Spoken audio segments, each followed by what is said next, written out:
Hello and welcome to the HP Podcast, your weekly show about video games from us, the boys. Dave is here with us. Dave, there's a lot. I got a lot of things to say, Dave. I got a lot of things to say. But the first thing I want to say is hello. How are you? How are you I'm doing? good. I'm good. How are you? Happy Halloween. Thanks. Good to see you. Hope you had a good night last night. I did. Yeah, we took the kids. That's why we actually moved the show, if you remember. Not you, like the audience, but we took the kids out for trick or treat, of course. My kids and their cousins dressed up as like the whole Mario squad. I was jealous because like whenever I was a kid, all we ever did was like, "Hey, I'm a clown," or a ghost, or like something. Ooh, and Or a now it's ninja. like everybody has like cool outfits, and I'm like, is it acceptable for me to also put on an outfit? Like, who would I be at this point in life? Maybe 2B or something, you know? But Dave, I need to talk about some other things. First of all, whenever we do the little intro, it automatically mutes your microphone. And I noticed that you unmuted it at some point, and I remuted you. And then you unmuted yourself again. Yeah. Okay. Yeah. So Would that you was like the an first thing. explanation? Is this you calling me into your office and saying what happened here, man? Okay, Yeah. so I'm obviously not at home tonight. I'm live on location from. We'll talk about that in a second. But as such, I'm using a device that I don't normally use to record the HP podcast, and it has USB ports that were made in 1936. So every time I look at the USB port, it unplugs itself. So what happened was, it kind of like jiggled loose. So then I plugged it back in, and that muted me. But it was actually you muting me. So there was a whole confusion there. But I will respect your muting authority here on out. How about that then? Well, so I don't. Initially, it does it automatically. Like when we put on like the intro thing, and then I put us all onto the screen. But while the intro's running, it mutes us all so that none of us talk over each other. Brandon, I feel like you respected the mute. Do you have any advice for Dave? Just be you, my friend. Okay. Just be you. Live your best life. That's what I'm trying. That's what I'm trying. You're more than the audio. Also, it does help out that Dave currently this evening has like the early 2000s yellow video game hue on him today. Yes. The filter that all video games had in that time frame. He And just any television shows shot in Mexico. yes, Or exactly. supposed to be shot in Mexico. Early YouTubers too. Yeah. Awful lighting. Yeah. So I do have to explain. I'm live on location at my in-laws' house tonight. I didn't want to miss the show, and I called my in-laws when I found out this was happening. I said, "Look, you have an opportunity to have the HP podcast shot live at your house from your guest room. What an honor. Make it as gamer as possible. Because we talked about video games, and what I got was Sultan Chic. So take it as you will, but I didn't want to miss the show, so it is what it is. It's Dave, very I cool. also admire your like Transformers-esque way of setting up your microphone. Like that's a feat right there. Like that thing would swing down for me, I feel like. But for you, it's erect. Yeah, He's got the you he's got just gotta talk to it the right way, and take your time. This is a marathon, not a sprint when it comes to erecting audio equipment. So Yeah. a little spit never helps either, or never hurts either. So That was grotesque. I'm ashamed of you for saying. he's not wrong. Oh, we got some people in the chat.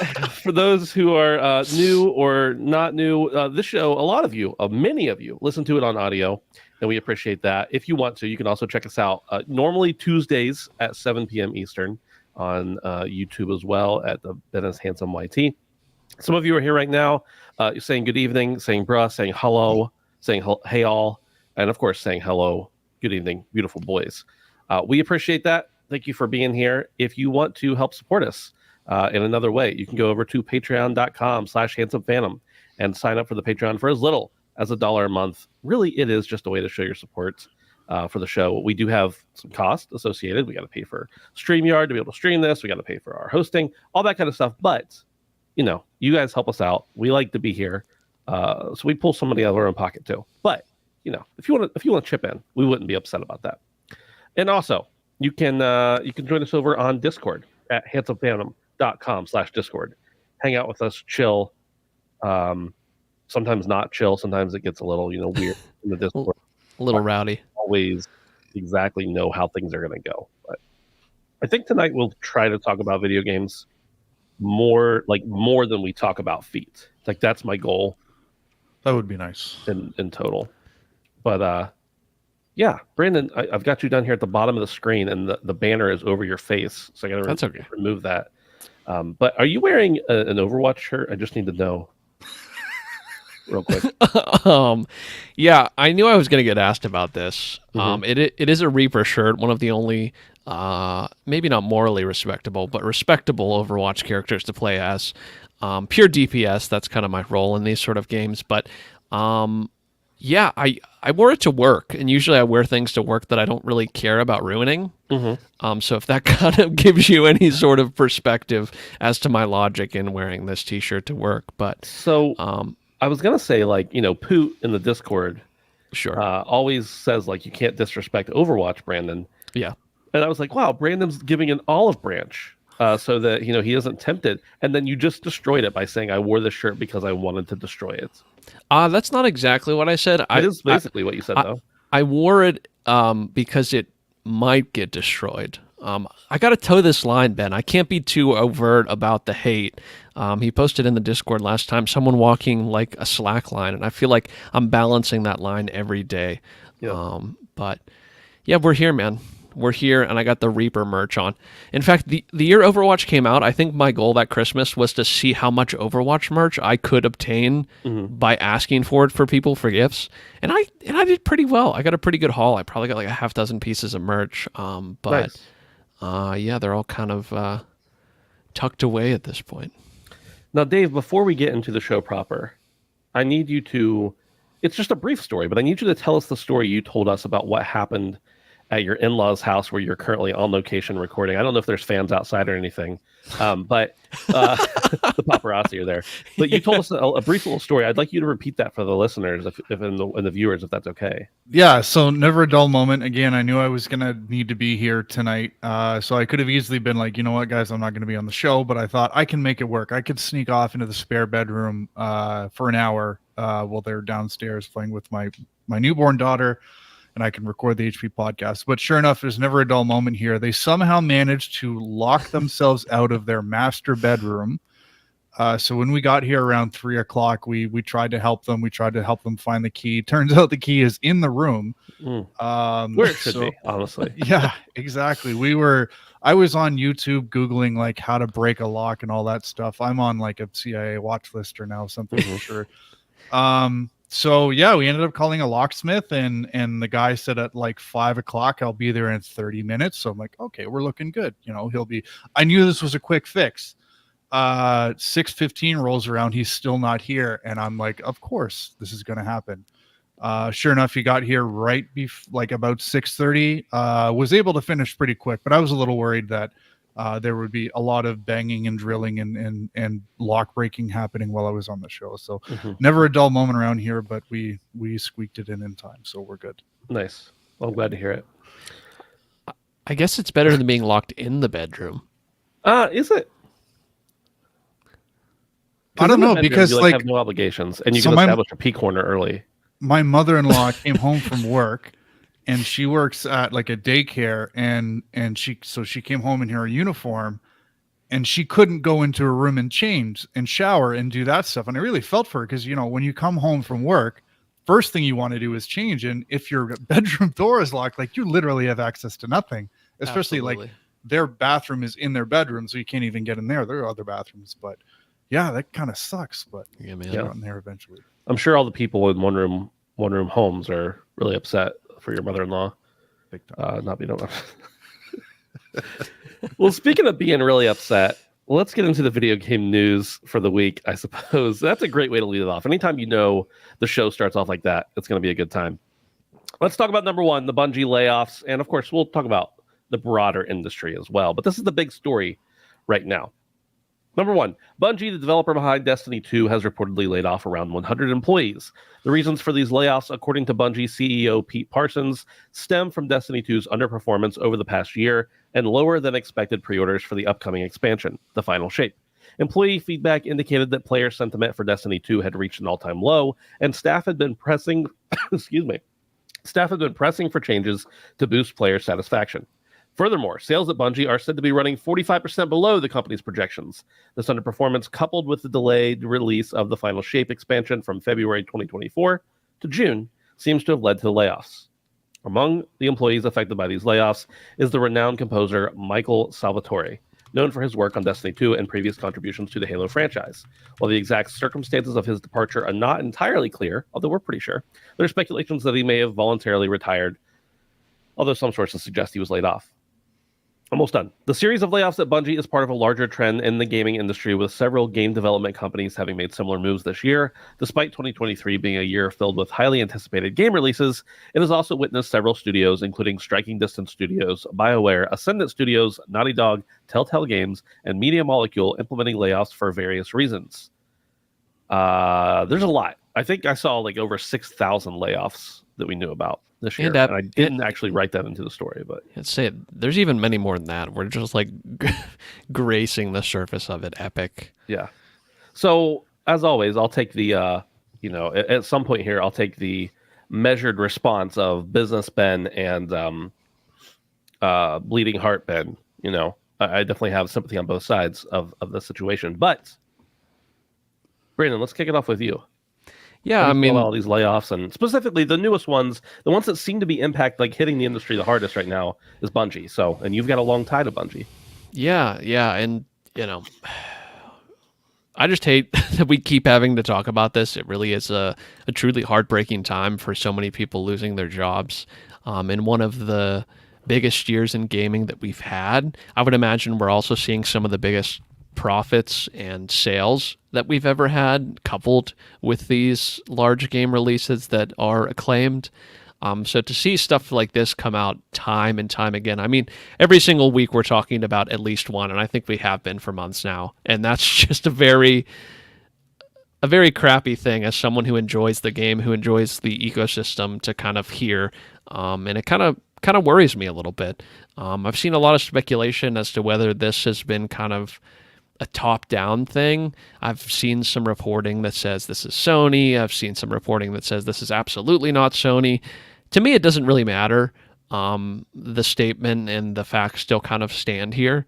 And yeah, I mean, there's been a lot of outcry. I've seen people in droves going to cancel their Final Shape pre-orders. And yeah, I don't know. I can't imagine that Destiny is doing as bad as the company probably thinks it is. And I'm sure, and I'm positive that projections were down. I mean, clearly they were down. This happened for a reason, but by many metrics, I'm sure Destiny 2 is still doing very well. I mean, while you were talking, I'm seeing as of 16 minutes ago, a 35K concurrent players on Destiny 2, and that's only on Steam.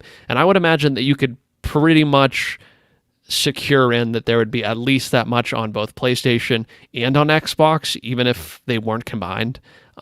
So yeah, I don't know. I'd have to imagine that even if the sales on the Final Shape weren't to expectation, I'd have to think they still are pulling in a substantial amount of money with the way they've monetized this game now. So yeah, it's hard to see because I feel like every single year we get closer to these gaming companies, especially the large ones, just truly, truly acting like the large corporations that they are. And unfortunately, when it comes to profits, people don't really matter. And that is apparent week over week. So, yeah, I definitely feel for everyone at Bungie. And it kind of makes me think that all of the issues that Bungie was having over the years, getting bought, getting sold, getting by themselves, being solo, I wonder if we wanted to blame a lot of that on the people that were acquiring them, but I wonder if now that they're by themselves, we're kind of seeing that there was a lot more internal issues that, it was easy to blame Activision because they're the big bad guy. This is why problems are happening. And that could very well be true. But I think this kind of shows that even as an independent entity, that there's still clearly a lot of problems, and not just profits. It says right here that, people in the studio have been begging, almost it seems, to implement things that could bring in more players, and for some reason that seems to be falling on deaf ears. And that's probably the worst position you could possibly be in as someone who is developing or, recording for a game or programming or anything. So very sad to see, kind of long-winded, but No, yeah, it's it just sucks, man. It really sucks because I have talked about Destiny 2, and I think that it's a quality product, and it's changed a lot over the years. But this sort of thing kind of concerns me for the future. Dave, what are your thoughts on both Bungie individually and the way the industry has gone overall this year? Yeah, I mean, not too much more to add to what Brandon said there. I feel like every week we're talking about a new set of layoffs from a different company, and I think what the common thread here is it's always these larger publishing and developing houses, and I can't help but wonder if all of these layoffs are kind of a result of this looming recession. The larger the publisher or developer, I think the more debt they're carrying, and we're at a spot where debt is the most expensive to carry in the last, over a decade. So, as Brandon said, profits over people, that will always be the case. And these are businesses just like any other. So it's sad to see. I know we have another story coming up that's probably related to this, but I do suspect Sony is somehow kind of pulling the strings here. But whatever the future of Destiny 2 is, I think Bungie really has to be commended for kind of what they've put together over the last almost 10 years. They resisted Activision and they stuck to their creative guns, and they kind of kept Destiny 2 the way they wanted to from a creative standpoint. So I'm really curious about where the franchise is going to go. But yeah, because I think Activision probably wanted Bungie to churn out Destiny 3 like a year or two after launch of Destiny 2. So I have to suspect that like a full successor is like cooking somewhere within Bungie. Because, at this rate, I think the only thing that's going to kind of bring all the players back and really stimulate new players into Destiny 2 is, maybe a full-blown sequel. So, yeah, I mean, we'll see what happens, but it's another sad set of layoffs that we kind of have to look at with Bungie here. So yeah, I'm sure they'll find work somewhere, but still sad to see. Yeah, for sure. I'll start out by saying I echo everything you guys say. Like you said there, it's obviously sad. It's obviously sucks that apparently, at least, according to the sources, that there's been suggestions that haven't been implemented. I'd say that it'd be hard for them to say they've had a 45% reduction in profits, or what was it, income, or whatever it was that I wrote. Yeah, sorry. I'm glad you meant. I just wanted to point that out because that was the one piece of the article that really jumped out at me. Is they? I think you had mentioned that they had their forecasts were, or actuals like 45% lower than forecasts. Like that's a big difference, and I wonder where kind of that shortfall actually came from. But yeah, big difference there. Yeah, and sorry, I didn't mean to interrupt you, Ben, but something I think that also is very important as we're talking about like the business sense of all this, and I understand it's very sad, but at the end of the day, I would love to see all of these layoffs stacked up against, I would bet probably 95% of these companies are publicly traded companies. And I think that's something that's very important to remember, is that, unfortunately, with the way the gaming industry is going, I don't know if unionization is the key. I don't know what is, but I feel like more than ever this year has showed that it might be important. Although you might want to be with the big guy, it might be good for your resume. It seems like nothing is ever secure. I mean, we're talking about the composer. You mentioned that at the beginning, and we've hardly talked about it, but even a guy that's had credits since Halo 2 on literally everything Bungie's put out, literally everything. And no one's safe, it seems, with this, because once again, I'll say it again, it's just the profits matter. and the people don't. And that seems kind of harsh. And I understand that's the way it has to work. Like there's no other options. But I feel like this makes a case for, game developers moving forward, or anyone who touches a game in development, that, it might be something to think about. Maybe these publicly traded companies, you kind of are just a number, unfortunately. And that really sucks, but that's just kind of the way of the road with these big boys. So yeah. So obviously, I'm very sympathetic. Like I was saying, this sucks. There's definitely money that could be taken from some salaries and everything, and put back into the funding. But I also look at like the business side of it, the money side of it, the number cruncher side of it, and I'm like, well, if you're making less money than you used to, and you have less money, granted, some people are making a lot of money, but like they've been making that much money. That wasn't a surprise when you came into the company, most likely. So I do think it can be spread out a little bit, but I also think that there are very important people who have very stressful jobs that they should make a lot of money. I don't know about that much money, but a lot of money. So I understand like cutting money. There's no way to, or cutting jobs. There's no way to make up that cash by hoping and wishing. And granted, they could have done some more things to drive player engagement, but we've had a like crazy year where I used to jump into Destiny at least a couple times a year for 50 hours of a year, and this year I'm just like, I don't need to. I've got so much else to play. Like I don't want to play.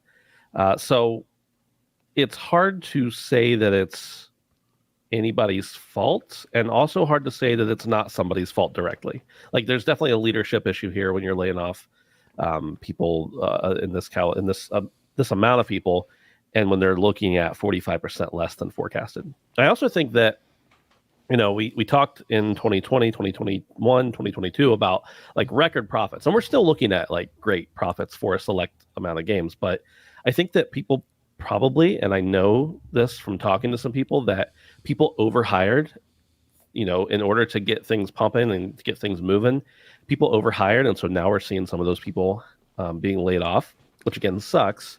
But I think that is like a managerial issue where they overcommitted to everything. So I don't want anybody to lose their job, and I'm sad for those people, and I hope they land on their feet, obviously. But I'm also like, well, I don't know. What do you do when you're working for a business that's most likely a publicly traded company or part of a publicly traded company, and they have to satisfy shareholders, and you're working for that business? Like there will be layoffs, and I get it that it sucks, but also like it's the very practical nature of how the world works. They can't just keep people on and expect to exist as a company. So I don't know. I'm really mixed on it. Not on the human element. Obviously, the human element sucks, but on the business element, I'm like, I don't know. What do you do here? And I think that I don't know that unions, they can prevent this kind of stuff, but they don't always. And I think unions are very good in some scenarios and very bad in other scenarios. For example, let's say there's like one person that's underperforming. They want to get rid of that person. Well, what companies, big corporations typically do is if there's one person that they want to get rid of and they can't because of the union, they're like, okay, well, the entire division's laid off. So now instead of having one person laid off or fired, not usually fired, but if they're laid off, you have to lay off an entire division. And then you just say, okay, well, that used to be called, I'm just making names up. They used to be called the sound engineering department. Now we're going to call it the sound mastering department and hire a whole new crew for it. And so like you end up losing more people a lot of times with unions in situations where they need to do layoffs. They're going to lay off entire departments. Now, there are many other issues that unions can solve, obviously, but I don't know. I think unions are good, but I don't think unions are the answer for everything, like we've been seeing a lot of people say. So that's kind of my stance on it. Let's talk about them laying off, presumably, Michael Salvatore, specifically because he's a legend. And I saw a response. He was reached out to for comment, and he responded and was very gracious and basically said, like, I love the company. I've loved my work there. Please don't, hate on the employees who are still there. They're hurting too because all their friends are gone, all that kind of thing. So what do you guys think about that? Like, is he done? Is he done working? Like, is he done working on whatever he was working on? I mean, Marathon just got delayed. I would assume the soundtrack or score or whatever is not complete for that. Granted, he's probably not got a whole lot more to do in Destiny if he was working on that as well. So, I don't know, Brandon. You mentioned them. So, what? You understand, like, some people getting let go if it Right. has to happen. Some people, but like Sure. the guy. It seems Yeah. weird. Yeah, I know. And I guess that's also what's kind of strange about this whole news too. On the backs of that, like, I feel like everything we've talked about, like, it makes sense why this sort of thing happened, but that kind of seems to be a little bit of an outlier to this story, which I don't quite understand. I can't quite piece together why this is happening. I mean, I'd have to imagine there was obviously something else going on that we're never going to know about. He's never going to talk about. He's been very gracious. He's clearly a very kind human being that is obviously understanding in some sort of way. We've seen guys get let go from companies that have big roles and just be completely bitter about it, and that's not the case. So, yeah, I mean, I can't really see a good justification for this, and I want to think that this is a net negative for Bungie overall, being that he's created some of the most iconic or helped create some of the most iconic pieces in video games, in music. But yeah, I can't really justify in my head a good reason for this happening. And there must have been something else that we just will never know about. There almost has to be, I think. But I can't really come up with anything good to, kind of understand this. I don't know about you, Dave. Yeah, it sounds like he's been with the company for a really long time. He probably had a very big salary, and he was a liability for the company that's probably hurting a little bit right now. I suspect he was packaged out. Just said, "Here's a bunch of money, please leave. If not, your package a year from now may look a lot less." So, if he was getting on in years, that it probably was, maybe he's in his semi-retirement or something like that. But it does sound like he was kindly asked to leave with a nice little walking bonus. So yeah. The reason he's probably being gracious about it is some of the peons that were laid off, who, maybe weren't with the company as nearly as long, maybe didn't get as nice of a walking sort of package. So I suspect it's something along those lines. I don't know that he was near retirement, but I have seen many instances in my personal life and observing from afar professionally, just that people who are near retirement, they say, "Hey, we'll go ahead and give you your pension and also this extra X amount of money if you want to just go now. If not, like Dave said, you can take your regular pension and not all this extra money in 2 years when you're eligible. So you can get out now or you can get out later, but either way, you're getting out." It's kind of a forced retirement, but also they ask nicely. That happens a lot. Yeah. That obviously was not the case for the majority of people who were laid off, but maybe it was for him. I don't know. Yeah, and what's really strange is obviously he's been gracious about all this, but I guess on his personal website, maybe he kind of delisted all of his work on these things. Did you guys see that? He just said gone fishing, I think. Right. Where that was the spot where he had filled in like all of his work that he was doing currently. So, and so he's confirming that he's the composer for Dave the Diver Part 2. Exactly. Right. Exactly. Yeah. He's been poached. He's been poached. He's really moving on to bigger and better things. Seriously. That reminds me of like when like you have these giant AAA games that require a lot of voice actors, don't get me wrong, and I'm sure they get paid a lot for them, but then they become this big name and all these indie games want to get them, and the indie game is trash, but they're like, yeah, but we got Nolan North. And I don't know what they have to pay them for, but I'm like, why did you spend that much money on this trash game? But you got a really great voice actor, but that didn't make me want to buy the game. I want to know if the game's good, and the voice acting better be good too, but I don't know. I know that was a joke, but still. Dave the Diver's great, by the way. Go play it. Anything else to comment on this? We, like Dave mentioned, we kind of have a follow-up here, so maybe we'll just roll right into that. How about we just roll right into that? Number 2, David Jaffe, known for creating the God of War series, has reported that first-party studios at PlayStation are allegedly displeased with the company's shift towards games as a service. According to Jaffe, this change in focus was driven by PlayStation President Jim Ryan, who believed that games as a service represented the future of gaming for PlayStation. This shift has reported. Man, I wrote this wonky, or apparently, or I can't read one or the other. This shift has reportedly led to internal turmoil, with many first-party studios unhappy about the change in direction. The cancellation or delay of The Last of Us Factions is a significant source of frustration, especially since Bungie seems to have been led the charge in delaying that, by the way. As a result, it seems that a large portion of the blame was placed on producer Connie Booth, who was terminated along with many of her colleagues. These conflicts have coincided with a wave of layoffs at PlayStation. And by the way, I'm going to let you know, there is at least one studio getting shut down this year. I'm not going to say who. I'm not going to say when. I'm telling you, there is one studio in the remaining 2 months that we have left that will be shut down. You're betting, or you're saying you know something? I'm telling you I know it. Okay. A PlayStation studio. A PlayStation associated studio. Okay. As a result, I'll tell you guys later, but I'm not telling you the answer right now. As a result, it seems that a large portion of the blame was placed on producer Connie Booth, who was terminated along with many of her colleagues. These conflicts have coincided with a wave of layoffs at PlayStation. Several employees at SIE have been affected, marking the third reported instance of layoffs within the company. So my title here was PlayStation Studios are mad. People are not liking, I mean, apparently the internal, if Jaffe's to be believed, and I do believe him, he had extensive work at Sony. He knows many people there still.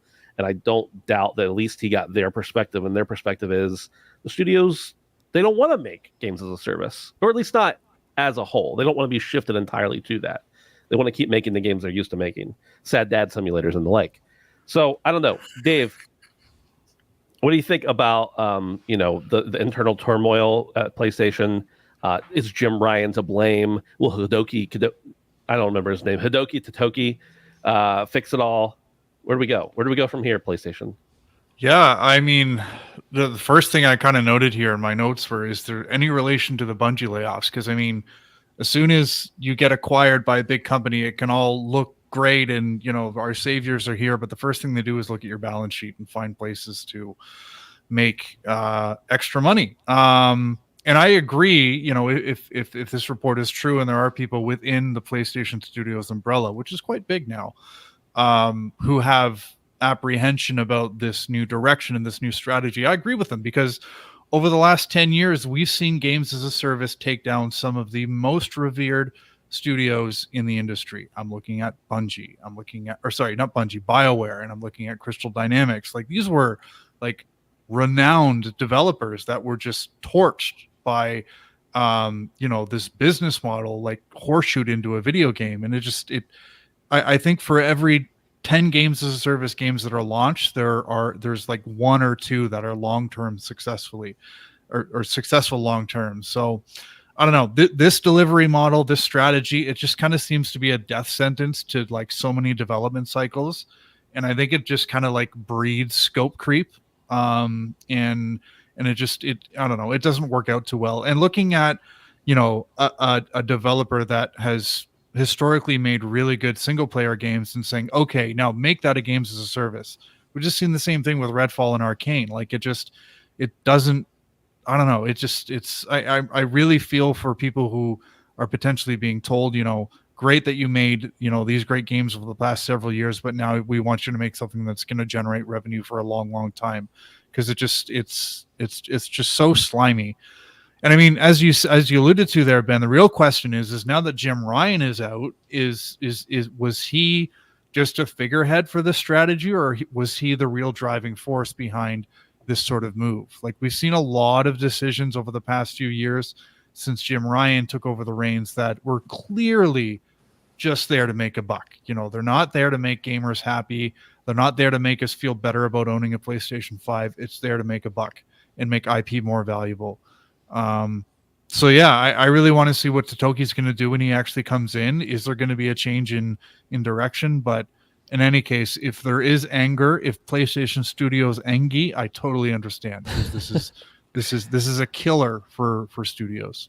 Dave, I just want to let you know that since you brought up Redfall, I want to let you know we talked about it last week, that they had 36 players peak in the past 24 hours. They're up to 38. So, damn. So the update worked. The game's coming back. Now, there's only 10 playing right now on Steam, but just wanted to let you know. Damn. But you mentioned about Jim Ryan, and I wonder, I'm sure Jim Ryan, the things he said, he was probably tired of traveling. I'm sure he's actually eligible for retirement, all that kind of stuff. He's been at PlayStation forever, but I don't know. Maybe the big wigs in Japan said, "Hey, all the studios are mad. We got to make a bunch of layoffs. Jim, nobody likes you. You're leaving. Like, here's as we talked about earlier with Salvatore. Here's your retirement package. Have a good life." I don't know. I'm just speculating, obviously. Brandon, your thoughts on PlayStation Studios, games as a service, all that kind of stuff? Yeah, no, I mean, I'm more or less just going to echo what Dave said. I feel like making a video game at all is an incredible, especially one with a large budget and a large scope, is such an insane risk that I feel like us as gamers really never acknowledge how much of a risk it is to dump money into something that has a pretty high failure rate. When you look at the numbers and the amount of games that actually come out and even break even. I mean, it's staggering how much of a risk it is to put money into video games. And so I understand why these companies need to be cutthroat, but they also need to like evaluate the market.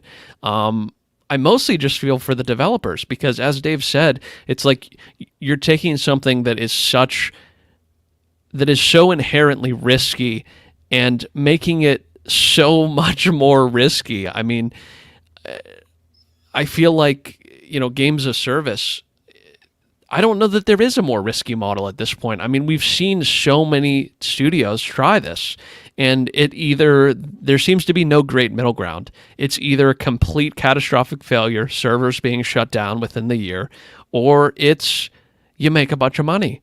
And there doesn't seem to be either enough market data or enough understanding of how this model works for companies to be able to consistently perform on that.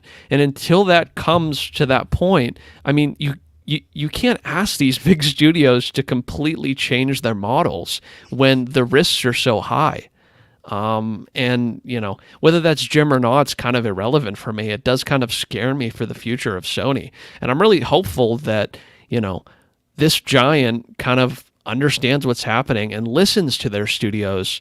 And once again, I understand the profits matter, but ultimately, studios being mad doesn't matter. But once it starts affecting pocketbooks, once we start seeing more redfalls happen to great studios, it will affect numbers. And I just wonder how much of a diminishing return there is on games as service games when there clearly is not an exact formula to it. And there may never be, because it seems like there's kind of a shifting atmosphere around this type of game all the time, constantly. And It's even shifted insanely since it's come around, since its inception. So, well, I think it's interesting too because you've clearly got a shift towards the live service we've seen over the last couple of years.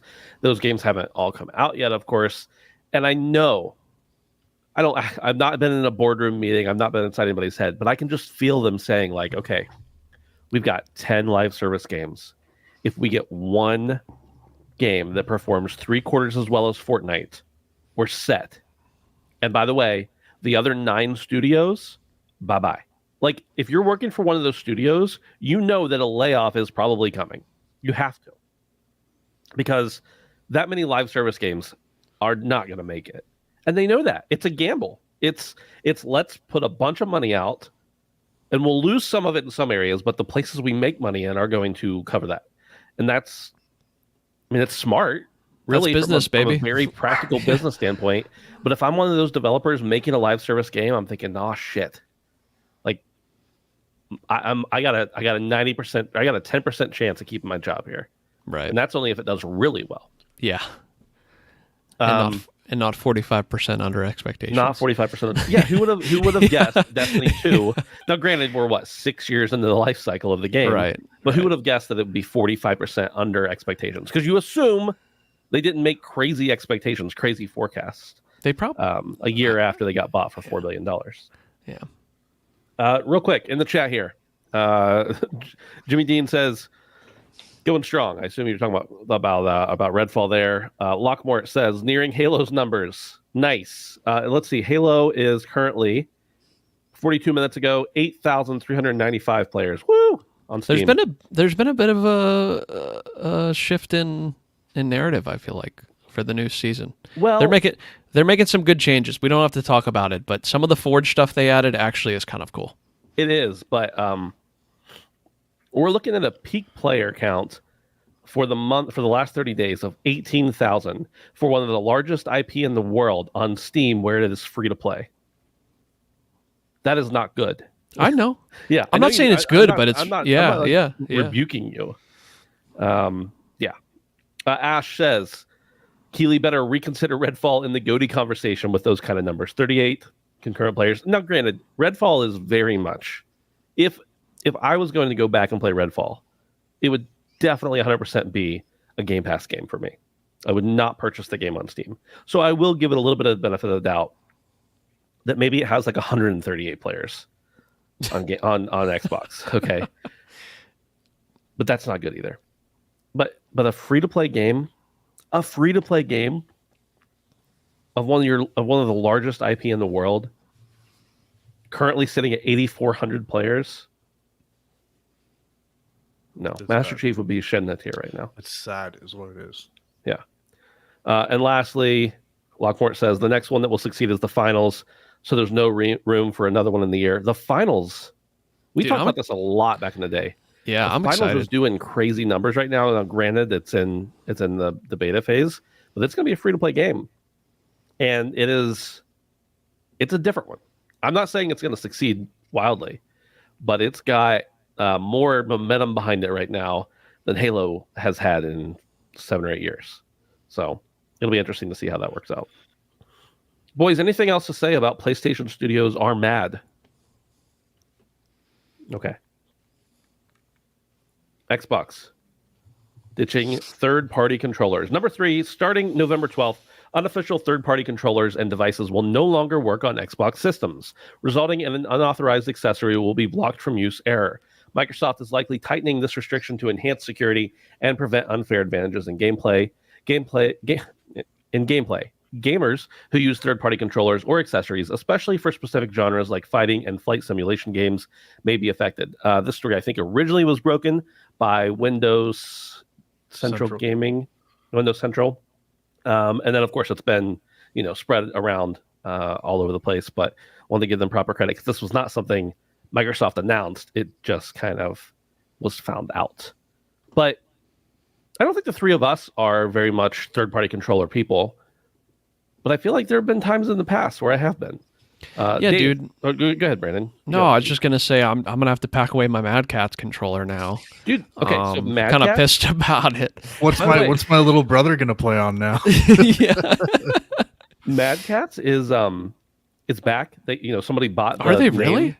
Somebody bought the name Mad Catz and said we're going to make actual quality stuff, and they sent me this keyboard a couple years, like a year and a half ago, 2 years ago. I don't know.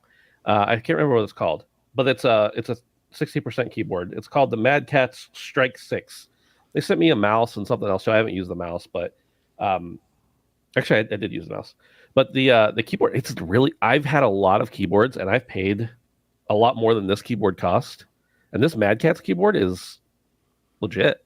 Like it's small. I don't love that, but I was just, wanting something on my desk that was different. Right. And the stuff that they're putting out seems to be somewhat quality, but of course they've got the stink on the name behind them. It's going to be hard to erase that for sure. But anyway, sorry. Go ahead. That's not sponsored. I guess it's sponsored because they gave me this, but it was like literally almost 2 years ago. So anyway, take it away, somebody. Good, Dave. Yeah, this was really annoying for me, particularly. I know this isn't related completely to like this story, but I just got a new headset. It's a Razer Black Shark V2. I really like it. And I swore when I bought it that it was going to work on my Xbox. It works great on my PlayStation, works great on my PC. Couldn't get it to work on my Xbox because I'm, apparently didn't realize that Xbox is restricting what you can use on their hardware, which is kind. Sorry, go ahead. Sorry. What was it advertised as working with Xbox? I had thought when I got it. Now again, I got it for free. Okay. But when I picked this You particular stole it, set. is what you're saying. Yeah, when I selected this one from the Walmart and shoved it under my jacket, I thought I'd recall reading that it did work on Xbox, Okay. but I may have been mistaken.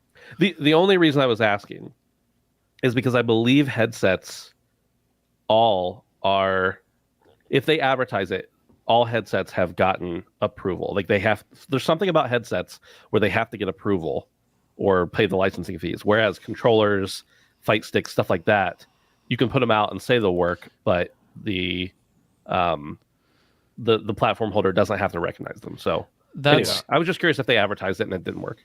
No, that's exactly true, because I have these Astro A50s, and I had to buy a $70 base station for each console. Yes. I had to buy one that works only on my PC and my Xbox, and one that will work on both my PC and my PlayStation, but they won't work together. Right. Scanned it as a carrot. I love that. Yeah, Jimmy Dean says he's scanned in the headset. As a carrot. Yeah, in the self-checkout. Yeah. So what I'm trying to get at here is, like, I feel of the big three, the one hardware maker who cannot afford to be this picky and not give us choice is Microsoft.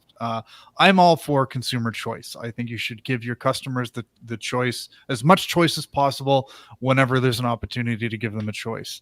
And if Microsoft wants us to force us to buy their first party accessories, then Microsoft, you have the resources to make the best accessories on the market. So why not just pour a little bit more time and effort into making the best controllers and making the best flight sticks and making the best fighting controllers and all that kind of stuff and headsets, and people will buy them. But in the meantime, people don't really want to buy your consoles, so you should probably reduce the barriers and let them use whatever the fuck they want, so they'll buy the friggin' Xbox. So I'm a little sour about this, and this is not very cash money of Microsoft, and Microsoft is normally pretty cash money when it comes to this kind of stuff. So I don't know. This is uncharacteristic to me, and I know at the moment the story is they're restricting this because of security reasons. But I personally don't buy it. But I am curious to see if more comes out of this. So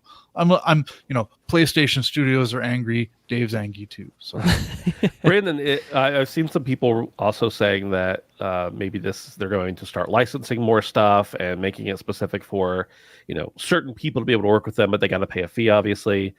There's also the security angle, and there's also, in my mind, a speculation that, I don't know, maybe Xbox is about to pump out a bunch of new accessories and stuff, and they don't want to have the competition. I don't know. What do you think? Like I said, we're not really third-party controller users or anything like that, but there are a lot of people who are.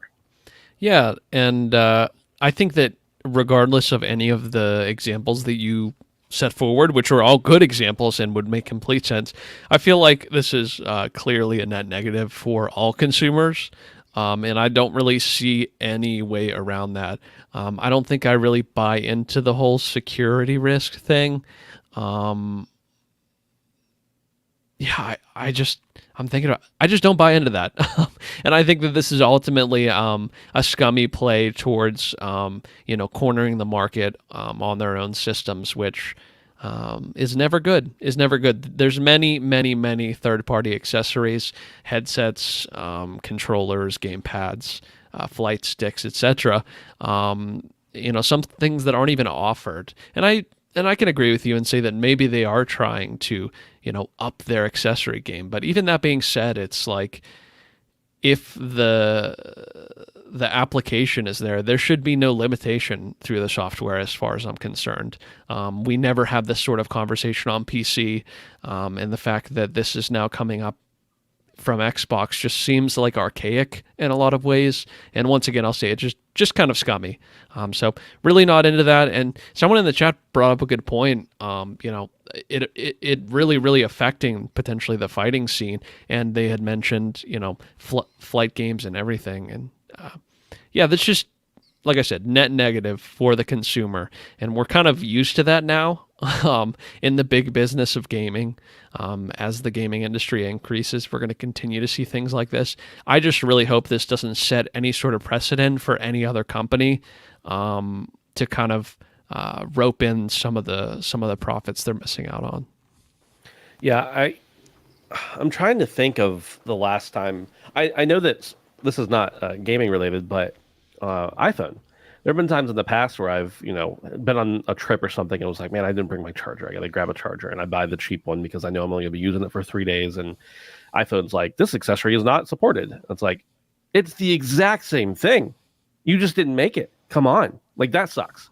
I think with things like controllers and stuff, it's a little more, I'm a little less likely to do that, to just like grab an extra controller or something that's not licensed by them. But there are plenty of things. Now, the good thing is, this is tongue in cheek, by the way. The good thing is that there are almost no fighting games on Xbox, so they barely have to worry about that. But right, there are plenty of racing wheel manufacturers that are not licensed that make like super boutique ones that very few people actually have. Flight Sim, there are plenty of them out there. Microsoft Flight Simulator, and maybe it's just that those things will start working once those people pay the fee to be able to use their connections. We'll see, but yeah, it's a scummy thing all around. And Zoik in chat says, wondering what security vulnerabilities they're worried about that haven't been a problem for the last 20 years. I feel like there was a PlayStation way back in the day. I can't remember if it was a 2 or 3 that did have a block on if you could use third-party stuff, but it like was a very, very small amount of things that it actually blocked out. Hariz is in the chat and he says, at least Microsoft has never had any historic legal battles over monopolistic moves or anti-consumer type things, so we can trust the security excuse. Yeah, we'll see. I don't know. I saw somebody speculating, they're going to do it on PC next. Guys, there's no effing way. No, you could do that on PC. There's no way. Because you can make anything work on a PC that you want to work if you just try hard enough. Okay? So PC will never be the case. DDR pad, Dark Souls. It's just it would never work. Bongos or whatever. Right. Yeah. I didn't put this actually on the thing here. Let me make a banner for it. Okay, I'm making a banner. I made it. Oh, see how this StreamYard's actually pretty legit. Okay, if you want to sign up, there's a link or something in the description. I don't know. Are we sponsored now? We pay StreamYard for the ability to advertise for them. So drink balls guarana, everybody. We used to be sponsored by Balls. That's true. They don't anymore, but I will tell you, drink balls guarana. Yeah. Ubisoft has once again delayed the release of Skull and Bones, now expected in Q4 2023 through 2024. The game has faced numerous delays since its official announcement in 2017. Okay, 2017. Another Ubisoft title described as a mystery large game, I'm guessing Star Wars Outlaws, was pushed into the next financial year. Ubisoft is working on cost reduction and restructuring efforts, resulting in a reduction of over 1,300 employees over the last year. Brandon, I know you are all kinds of excited for Skull and Bones, baby. Give it up before Dave, the Ubisoft shill, gets in here and tells us why this is actually a good thing for the industry. Okay, that we're getting a delay. Tell me about how excited you are for Skull and Bones and how disappointed you are. I know that it's been delayed once more. This has ruined my whole year. This was going to be my game of the year, and I'm never going to be the same after this delay. But yeah, I mean, I feel like there's certain things that we just talk about over and over and over. And I would imagine that like people that aren't tapped into video games probably, it doesn't affect them. But seeing things like this happen over and over and over again to just certain things. I mean, we've said this game is fucked from the launch, and I don't know how it can get any more fucked. It's almost comical at this point that we're even joking, or that Ubisoft is, almost trying to fool themselves, I think, fake it till they make it type shit here with the Skull and Bones. But this is just a sad development, and I can't imagine anything good's going to come of it. I've said it once, I'll say it again. This game is fucked. So as far as the large project goes, I mean, I guess give it as much time as it needs. I'd rather see this, but Skull and Bones could have as much time as it needs. Give it 10 more years. I don't give a fuck. Just don't talk about it ever again. Delay it for 10 years. I don't care. Just don't even tell us about it until it comes out, please, because all you're doing is taking my faith away every single time I see a press release. So, Dave, Dave, tell us about why this is a good thing, and Strauss Zelnick is actually saving gaming. Yeah, masterpieces take time, boys. You just gotta let it breathe. Yeah, Cyberpunk or Skull and Bones will not be another Cyberpunk. You know what makes me most angry about Skull and Bones is, Ship Combat made Assassin's Creed 3, 4, and Rogue like really, really good.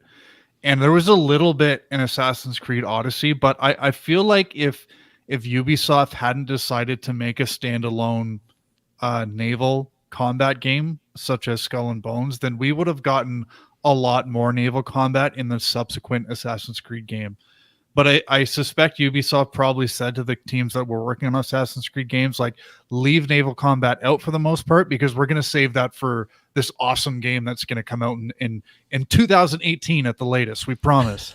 And yeah, it's just, I can't help but imagine any other scenario where Skull and Bones comes out on like March 30th, 2024, and then Ubisoft instantly shuts down the Singapore studio. I think it's Singapore, right? You're breaking up a lot. I don't know if it's on me or on you. I don't know. Can you hear me okay? We're back. You're back now. Yeah, though. we're back. Okay. We're back. Okay. Yeah, I can't imagine any other scenario where this game comes out and you Uh-oh. The Dave, I think I understand what Dave's train of thought was, and I was agreeing with it until he got cut off. So who knows what this is going to sound like at the end of it. We'll see if Dave comes back. But yeah, Skull and Bones for me just is a big fail. Even when this game comes out, even if it's good or if it's fun, and even if it sells like 17 million copies, it's going to have this black mark on it forever. It's even if it comes out and it's like, oh, that was actually good, it's going to have that. Oh, remember how bad? Anytime somebody's talking about development hell, they're going to be like, remember how bad Skull and Bones was? Like everybody's Right. going to always remember it for that, no matter what. Right. So, Dave is gone. He has Dude, left. and The Ash in-laws brings had up a good enough. point. Yeah, I was going to say, Ash brings up a good point in chat. The in-laws had enough. Yeah. Well, he can get back in if he wants to, if he's able to, if his in-laws will allow him to. But we'll see. I'm going to send him a message right now. We're doing it live. Yeah, this is live. This is how things go. We don't do any edits. All right. I told him you can come back in if you get reconnected. Don't forget. It is what it is. Let's move on. Dude, think about how bad Skull and Bones is that it was like, nah, Dave, stop talking. We don't want anybody to know how bad it is from our The number universe. one chill. Ubisoft lag switch Dave. It's just They beat off spreading him. They beat us, propaganda. Yeah. Oh, All right. man. Let's move on to the number 5. Starbreeze Entertainment's PayDay 3 is encountering ongoing issues since its launch, leading to a drop in player counts. On Steam, PayDay 3 had a peak of 2,725 players, while PayDay 2, the predecessor, reached 24,695 players. This is just recently. These problems include connection issues, online requirements, and the blocking of cosmetic content for the PS5 Silver and Gold editions. Currently, PayDay 3 has mixed reviews on Steam, with 60% of them being negative. The game is available on PS5, Xbox Series, and PC. Brandon, there's still, they still haven't done any updates. They fixed some of the server issues, but, how does your game out for over a month and is this bad? It's not just some random indie studio. It's also Right. not like a giant Call of Duty game that could have issues that were way bigger than we realized to fix. This is PayDay. It's like an average, middle of the road, does decent numbers, but nothing crazy. How does that work? Yeah, poor Starbreeze. And I'm saying that not to garner sympathy, but just yeah, this is bad. This is really bad. And it's really sad to see. I mean, I can't imagine the development team feeling good about those numbers. Welcome back, Dave. Evening. How you guys doing? But yeah, I mean, it's honestly awful to see this sort of thing happen to a new game. It's very, very incredibly clear that this game was not ready. I mean, that's exactly what's going on here. This game should not have come out. It should not have come out yet, and that is apparent by the player base. That is apparent by the issues. And to even see that things like more expensive versions of the game being locked out of content, I mean, how much worse could it possibly get? You're having issues getting into games. You pay more money for the game and you get a shittier experience. You need to be online every single second of playing this game. If I were just a casual PayDay fan and I only bought PayDay 3 and maybe I tried a little bit of PayDay 2, I'd probably just I'm done. I'm done. And obviously the people sticking around are the people that love the series, but what a complete and total letdown. And the fact that Starbreeze hasn't managed to kind of remedy this so far makes me think that there are much larger underlying issues that weren't addressed previously to launch than can even be fixed in a reasonable amount of time. And if it were me personally seeing these numbers, I don't know the logistics of this. Let's just shut it down for 2 months because this is embarrassing. I mean, legitimately, this is embarrassing. Make the other one free, shut down 3, and then relaunch. That would be like best case scenario, and I'm positive that they probably could not do that, but that's what should be done with something like this, honestly. Dave, is this what happens when you take Game Pass money? When you become a Microsoft, shill, you don't finish your game? Does this Game Pass stink? I think so. It's disappointing because this is another game that clearly was rushed out the door.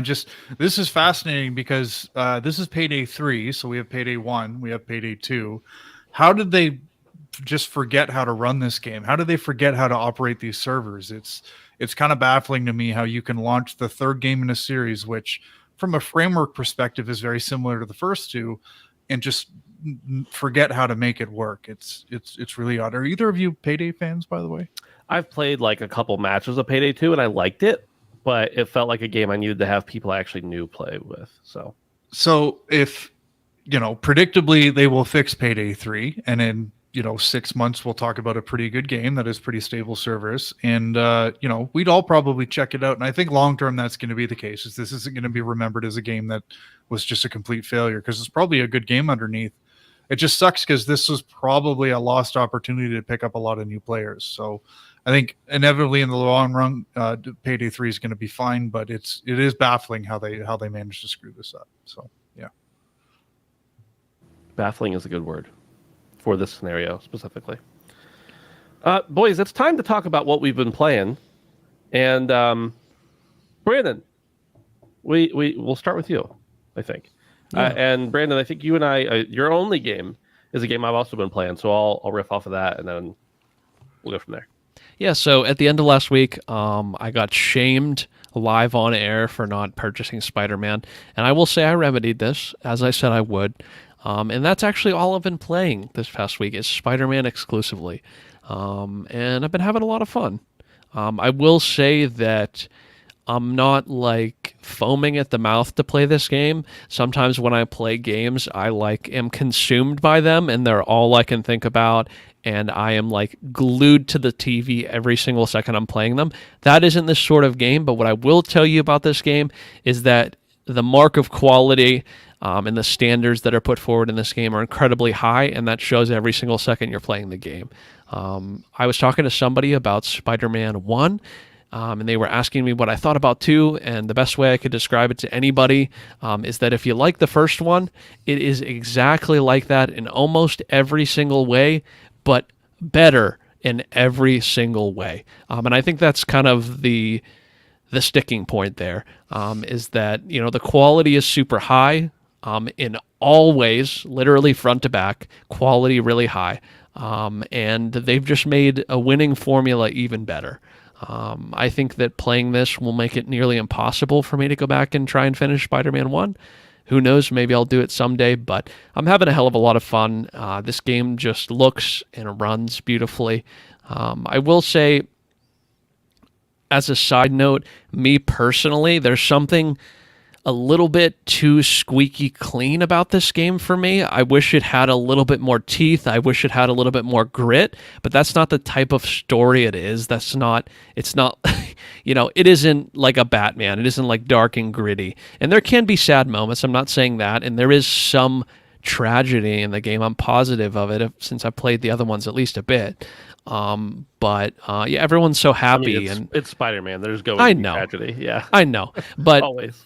But what I'm saying is it's coming off the backs of a game like Lords of the Fallen. It really is just like a complete shift in like absolute tone. And obviously that's the case. But yeah, not necessarily a negative, just an observation, is that, even with the darker Venom themes, which I'm getting pretty heavily into now, it still is very, it's just not very gritty. It's happy in a lot of ways, even when it's sad. So I do really like it. It's a lot of fun. And yeah, everything that's been said about it is true. It's just super, super high quality and absolutely worth $70. I can say very confidently in gaming industry that I can't say very confidently most of the time that games are worth $70. This game is worth $70 and probably then some. So, Brandon, on the last episode, I mentioned two things. One, I mentioned that I had no bugs, basically. And also I mentioned that all of the NPCs are gay. That was a little bit hyperbolic and a joke, but also there were like 4 or 5 quests in a row that I was like, oh, like I get it. I'm fine with it. But also, sure, like everybody's gay. There was someone who commented that then deleted their comment, or else YouTube removed it because I didn't remove it. That was like calling me a liar for saying there were no bugs, or that I hadn't had any bugs, and also telling me that everyone in New York is in fact gay. Which, hey, I haven't been in New York in a while. So maybe it's true. But anyway, as far as like bugs and stuff like that, you're talking very highly of it. It has had 2 patches since it released, 2 small bug patches, and I've seen only one instance. I had a hard like blue screen back to like the main menu one time after one of those patches, but that's the only bug I've seen or whatever. Have you had any experience with that? 2 crashers. 2 crashes? Okay. That's it. And I've honestly played for between 30 and 40 hours, which I guess... Go ahead. You've been playing Spider-Man 2 for 30 or 40 hours? Yeah, probably like 30 hours, yeah. 30. What is there to do? I don't know the exact... I've literally have just been doing everything. I'm going super slow through the story, and I'm just clearing. Yeah, because it's so fun to traverse that it's just not bothered me at all, especially with the flying. Yeah, I just zoom around, man. Well, that gives me hope because I'm at about, I think 80 or 85% is what it said on my last save, and I was like, man, I'm gonna be sad because I also do like every time something pops up, I go do it before I progress the story. So I'm excited to know that like I think the dynamic things where you see the little red marks on the screen, and the little I'll have a lot of those to do afterwards, I think too. So. And I haven't fast traveled once. I don't no fast traveling. We don't need fast traveling in Spider-Man games. I know it's nice that it's there, I guess, in case, you hate video game, you hate fun or something, but for me, that's fine. So like I said, I'm about 85% of the way through the game, I think, through everything, because I've been doing everything as it pops up before progressing, and I'm still just having so much fun. Everything about it is really solid for me. And like I said, I had that one crash, but I was in the midst of a fight and getting pummeled and like just spamming buttons. So maybe that was my fault. I don't know. But either way. Oh, the other thing was he accused me of being a Sony shill. And I was like, buddy, Jesus. I didn't respond, but I saw it. I was like, I can assure you I am not a Sony shill, number one. And number two, if anything, I'm a Spider-Man shill. I don't want Spider-Man to look bad. If I was being a shill, it'd be for Spider-Man, okay? Right. Not Sony. Get it straight. Heroes, not corporations. I will tell you, Brandon, that your happy-go-lucky thing, without getting into any spoilers at all, that is going to change. The game gets incredibly emotionally dissonant. I 100% agree with you up to the point that you told me you were at. Okay. And after that, I'm like, oh, Lord. I'm already starting to see some but I guess I don't know that I want to see Spider-Man rip someone's head off. Yeah. But I'm saying I kind of want to see Spider-Man rip someone's head off. I don't know. Well, Like, you might get actually detach, you know? Yeah. Maybe it's just because I played Mortal Kombat recently. I don't know. Maybe I'm just coming off the heels of that. But, I mean, I keep seeing these GIFs online, and I laugh about it every time that, like, Spider-Man doesn't kill anybody. And I'm, like, literally scissor kicking somebody off a skyscraper. Like, you attach them to the side with webs. Yeah, Totally fine. right. Right. Or like kicking them into traffic into a fucking box truck or something. Like, And they just get webbed to the front of it. Yeah, Totally yeah, fine. yeah. Their entire body is incredibly destroyed, and they'll never be the same. But they're not dead, and that's the important thing for Spider-Man. Right. No, the latter half of the game obviously has many more like boss fights, big, actually somewhat challenging boss fights as well. It's nothing like, it's not a From game or anything, but compared to the rest of Spider-Man's combat, these actually have been challenging me, and I've been kind of pleasantly surprised at that. Dude, I've made my shit easier. I don't care. Oh, really? Yeah.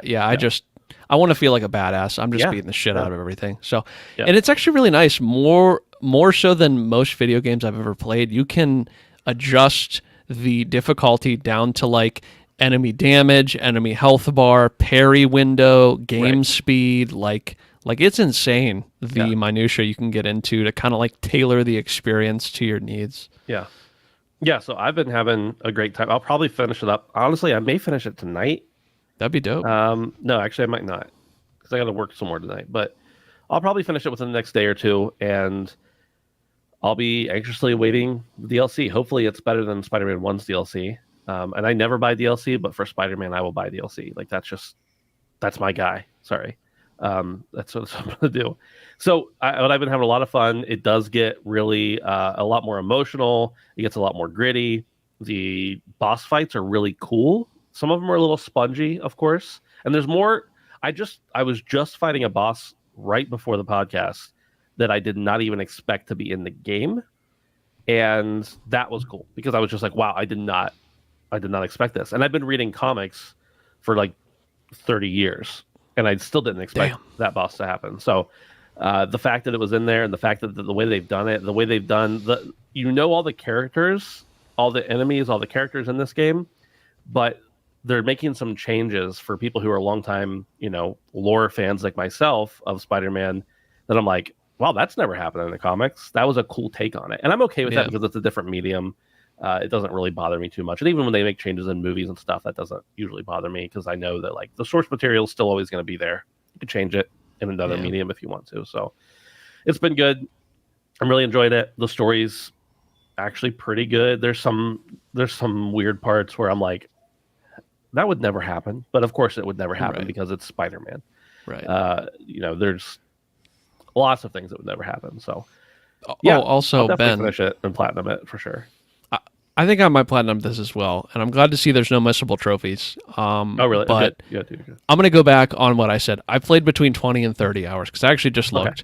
And I think it felt like so much because I've played actual 24 hours in like less than a week, which is, I guess, pretty impressive and kind of sus.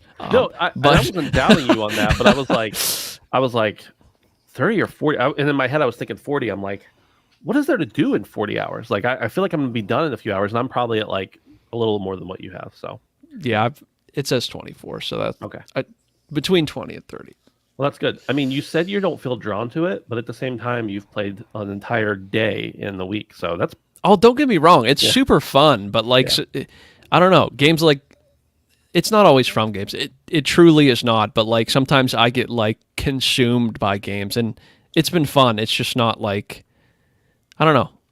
I would play something else, but I'm having the most fun playing this, I guess. So nice. All right. Well, that's all you got, right? That's it, man. That's it. Dave, what do you got for us this week? So not much, but I did finish Assassin's Creed Mirage, the main story. Nice, dude. I kind of wanted to talk about as I said last week, I'm planning on finishing or platinuming that game, because I really enjoy playing it. And the platinum is kind of do more stuff, which I like. It's not, play the game all over again on New Game Plus because we tell you to. So But I kind of just wanted to wrap a bow on my thoughts of the game because I think it's an interesting game and context is very important. At the end of the day, the story didn't really hit the way I wanted it to, which is kind of disappointing because there is, Bassam is a pretty interesting character, and I think he's going to be a big part of the series going forward. And I was kind of hoping for a little bit more of a climax, and it just didn't happen the way I wanted to. So yeah, before I actually started playing this game, like I often watch reviews just to get a sense of, how people are enjoying the game. I didn't do that with this game because I wanted to go in with zero impressions. So now that I finished the game, I actually went back and watched a couple YouTubers that I really like and just to see what their opinions are. And I do agree with what a lot of people have been saying about how like this game does absolutely nothing new. It's not entirely true. There are some new ideas, but again, context is important. And this game being what it was, I don't think it really needed to do anything new because this was really a return to form. It was really appeasing an older fan base. And this is a bold statement, but for me, I think from a purely gameplay perspective, Assassin's Creed Mirage is the best in the series. It just focuses so much on what this series kind of set out to do, which was really fun parkour, fun, accessible, and somewhat challenging stealth sections, and just really cool kind of historical maps to play around in and like read up on lore and like understand, how get a glimpse of how people lived like hundreds of years ago. So that's what I really like about Mirage. It took me 20 hours to finish it. I think you could easily finish it in 12 to 15. So that's another plus because Valhalla took 40 and that wasn't fun. It wasn't a fun 40 hours. So yeah, I really like Mirage. And I don't know that we're going to get another game like it. I think Ubisoft is ultimately going to stick with what has worked for them for the past 4 years, which is the big RPG games, which is unfortunate in a way, but the series is going to live on. So yeah, I really like Mirage. I'm looking forward to getting the platinum, but I probably won't talk about it too much more from here on out. So that's all I've been. Apparently, I've been playing Hentai Girls too. Someone wrote that in the 69. The Nintendo eShop is wild because you get like Kirby and Nintendogs and Animal Crossing and then Hentai Girls and Doki Doki Book Club, and it's like, whoa, that escalated quickly. It's Literature Club, by the way. And that game is awesome. Yeah. Dave, I was in the doc. I like jumped into the doc to write up the stories, and I saw you typing Assassin's Creed Mirage, and then I saw your name go white, and I just immediately typed Hentai Girl 69, and then just went back to typing the show. And then you apparently didn't come back in after that. Oh, I saw it. I did not correct it though because I have been playing Hentai Girls. It's like, how'd you know? Nice. So for me, obviously, I've been playing Spider-Man. That's been a lot of my week. I was out of town for a few days too, so that consumed some time. But while I was gone, I played a game that I rode down with Dustin to a wedding, and in the car he was telling me about this game called Suika Game, and it's a game that was apparently big in Japan, and some people caught on, and they decided to port it over or put it out on the US eShop. And he was telling me, he's like, you got to play it. I was like, how much is it? And he's like, I think it's only $3. And he starts to like tell me more about the game. And before he was done like telling me about the game, I had already purchased it. And I was like, I'll anything that a friend of mine that I know their game taste says you should try this, and it's $3, I'm probably going to play it. So yeah, it's $3, whatever. So Suika Game, it's basically like a combination of Tetris and like a matching game. You basically have fruits, different kinds of fruits that you drop into this bin, and then they combine to make other fruits, and you gotta get your score high. Like that's the whole game. It's very simple. There's some physics to it that like jiggle around the fruit. I know that would kind of be your thing, Brandon, but it jiggles around the fruit jiggling physics. Is really good. There's nothing special about this game other than the fact that it is well done and addictive. It's very simple. It's $3. I don't need to tell you anything else about it. Don't even watch a video. Just go buy it for $3. Just go buy it. If you play it for an hour in your entire life, it was probably worth $3, right? So just go play it.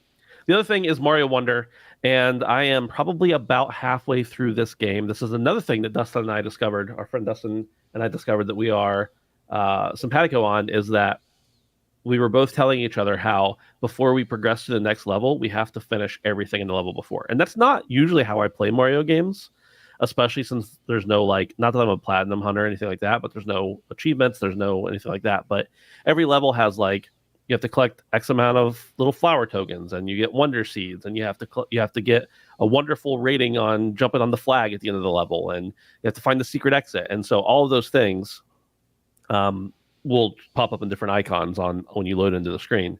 And so before I'm moving at all any past the level, I'm 100%ing that level. So that's really making the game drag out for me in a good way, though. Like I'm playing each level multiple times, usually having a lot of fun with it, and it doesn't feel like I'm just burning through it like I feel like I do with a lot of Nintendo games that are, stage based, like Mario, especially 2D Mario games are. So it's so good. The game still hasn't had an update. It was perfect when it came out. I inserted the card. There's nothing to update. There's no bugs in the game that I can find. The music is wonderful. The gameplay is wonderful. There's a new little treat for you in every level. There's a bunch of different abilities. There's Elephant Mario or Peach or whoever you're playing as. Like, everything about this game is just sweet and fun and cute. And it's Mario, so you cannot hate it. It is against the law of video games. Dave, you got this game, but you haven't played it yet. You haven't got a chance to play it, I assume. No, I purchased this game with points. Yeah, with my air miles, and miles. it was great because I didn't pay any money for it. But it's Right. a lot different than just going to the store and buying it, because it might take 4 weeks to get here. So I hope I can. I hope you said it was in the mail already. So yeah, I thought it was. It was something else that was in the mail. So I hope I can talk about this next week, but it might be a while. So when you get to it, I'm sure you'll enjoy it. Yeah, I'm really I will want to talk about it again. I hope I'm still playing it by that point. Like, actually, I don't. There's so many games that are still like that I still either want to play that I haven't played yet, or that are coming out that I want to play. But Mario is like one of those you could just sit and like jump in for one level and then be done in half an hour and think about it again tomorrow. Talking of which, I was thinking about this. Have you started Sea of Stars yet? No. Okay. That's on my list. I'm looking forward to hearing you talk about that. Yeah. There was something that was like right on that same weekend that was coming out or was already, I don't remember, but I didn't get to it. And then I just got overwhelmed with other stuff. Starfield came out around the same time. It was Starfield. Yeah, then I spent 60 plus hours in that. And I just had to show you, I just had to make up for the time you guys didn't spend in it. That was all. Thank God you did. Yeah. Well, that's it for the show this week. If there's anybody who wants to stick around, we'll stay and talk to you while we come up with a name for the show after everything is done. But as far as the show goes, thanks for being here. We appreciate it. You can support us again. Don't forget, over on patreon.com/handsomephantom. We appreciate that. It does help us out for sure. And you can also go over to Discord, handsomephantom.com/Discord. We'd love to hang out with you there.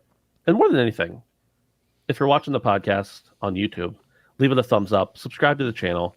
We appreciate that. If you're listening to it on audio, go ahead and throw in a good old review on iTunes for us. Helps us out. We appreciate you there as well. Until next week, we'll be back at Tuesday, 7 p.m. next week for those who want to check us out live. And those who don't, we'll see you whenever you see you. Take it easy. All right, boys. Well, I don't know if anybody's going to hang out or not, but well, thanks, Zoik, for throwing that in there. That's Suika Game. Yes, Suika Game. We need a name. I'm going to look that up. I missed it. Where are you playing that? Switch. It's on Switch. It's perfect for Switch, too. Because it's Dave the Diver is now on Switch, for speaking of perfect on Switch. Ooh. Ugh. Dave the Diver is a game I actually want to, like, when I play it, I want to, like, sit with it, you know? I don't think I can play that one on Switch. I think it's perfect for Switch. And I wish I had bought it on Switch rather than PC. It is perfect for Switch, but for me, my Switch is like when I have a minute, I grab it. Right. And I mean, I guess it's perfect for that, but I when I was playing Dave the Diver, I was playing like 3 and 4 hours straight. So, yeah. I don't know. What would be a good name for this show? If anybody's hanging in chat and wants to chat about anything specific, let us know. Otherwise, we'll figure out a name and get out of here. Disastrous Destinies. Oh. Why not? It literally doesn't matter. Let's go. Do we normally have to put a name before the show starts? Or is it No. a thumbnail? It's the thumbnail. I Yeah, see. I make a Yeah. thumbnail. Yeah, that's for YouTube. All right. Cool. Oh my goodness. All right. Well, thanks everybody who might still be here in chat. We appreciate you being here. And if there's nothing to say, we'll get out of here. Brandon and Dave, do not leave before your files upload, please. Gotcha. All right. Deal. All right. Thanks everybody. We'll see you See next ya. week. See ya.